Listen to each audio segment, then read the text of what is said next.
श्री गुरुदेव दत्त. शिवपुराणामध्ये भगवान शिवाने सांगितलेले सर्व समस्यावरती स्तोत्र. पूर्वीचा गुलाबी फूल. कधी खूप कठीण परिस्थितीमध्ये तुम्ही फसला असाल, तुम्हाला खूप भीती वाटत असेल, खूप वाईट होणार आहे किंवा तुम्हाला असं वाटत असेल तुमचा डावा डोळा फडफड करतोय, काहीतरी गडबड होणार आहे, तेव्हा जे रुईचा गुलाबी फूल असतात हे महादेवाच्या मंदिरामध्ये जाऊन अशोक सुंदरीला स्पर्श करून शिवलिंगावर व्हावे. आपली कितीही वाईट परिस्थिती असेल तर त्यातून मार्ग निघतो.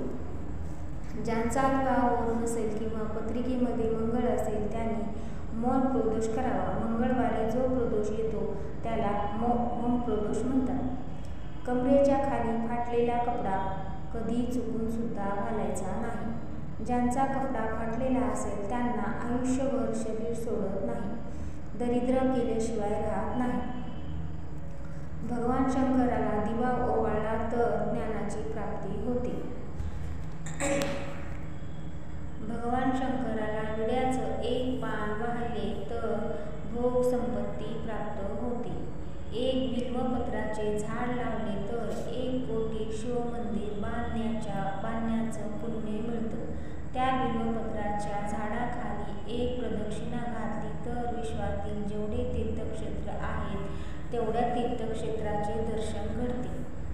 ज्या व्यक्तीला थायरॉइड असेल त्या व्यक्तीने 5 द्वादशीला भगवान शंकराची मुलगी अशोक सुंदरी पाशी मधाने ओम लिहावं व नंतर पितळेच्या पात्रात महादेवाचा जल अभिषेक करावा व जलाधारी खाली 1 पात्र ठेवावे व ते तीर्थ प्यावे.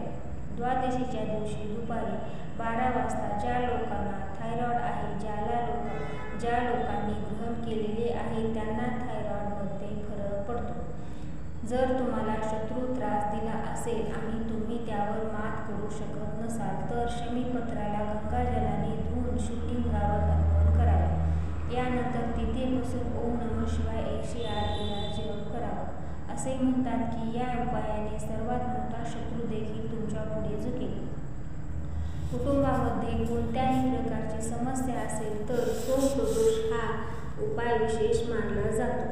या अंतर्गत संध्याकाळी शिवमंदिरात जाऊन देशी तुपाचा दिवा आणि तेलाचा दिवा, देशी तुपाचा दिव्यानं कापसाच्या उभ्या वाती आणि तेलाच्या दिव्यानं लांब वाती असाव्यात.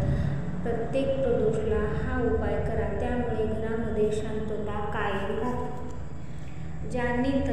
ज्यांची तब्येत खराब आहे त्यांनी भगवान शिवाचा हा खास उपाय करावा.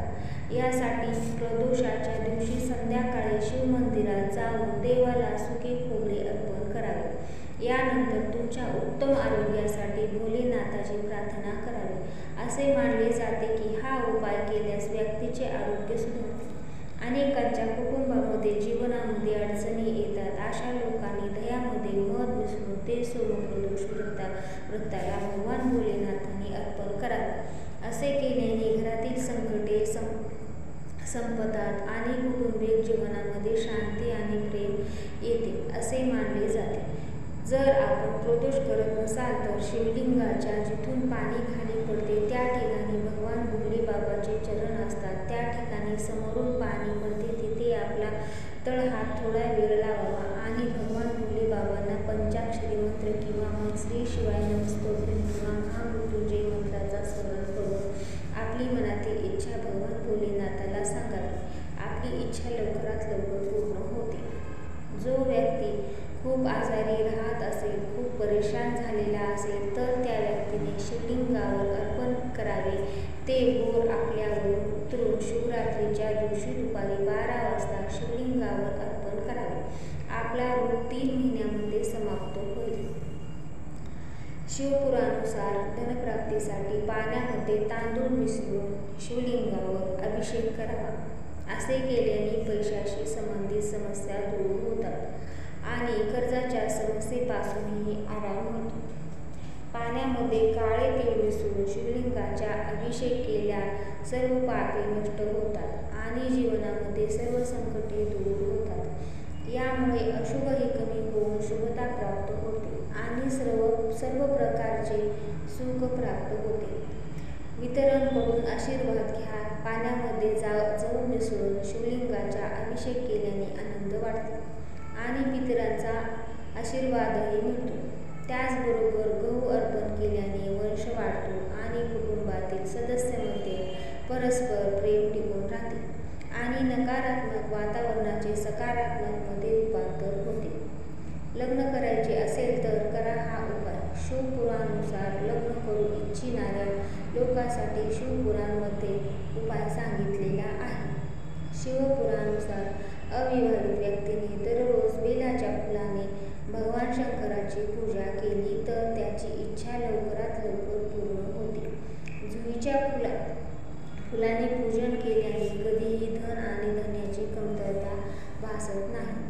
तुम्हाला तुमच्या कामाच्या ठिकाणी यश मिळेल. शुभ्र वस्तू किंवा पवित्र धागा भगवान शंकराला अर्पण केल्याने दीर्घायुष्य मिळते. मनोकामना सुद्धा पूर्ण होतात. यासोबत कामाच्या ठिकाणी यश सुद्धा मिळते आणि नवीन संधीही मिळतात. शिवपुराणानुसार पाण्यामध्ये देशी तूप मिसळून शिवलिंगाचा अभिषेक केल्यास शारीरिक दुर्बलता दूर होते. याशिवाय मधाने पूजा केल्याने टीबीचे रोगही बरे होतात आणि आकरुईचे फूल अर्पण केल्याने मोक्षप्राप्ती होते.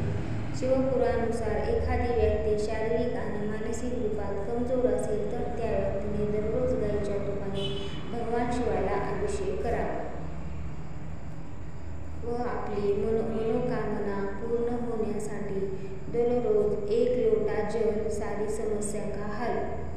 तर मित्रांनो, हा व्हिडिओ आवडला असेल तर कमेंटमध्ये नक्की सांगा.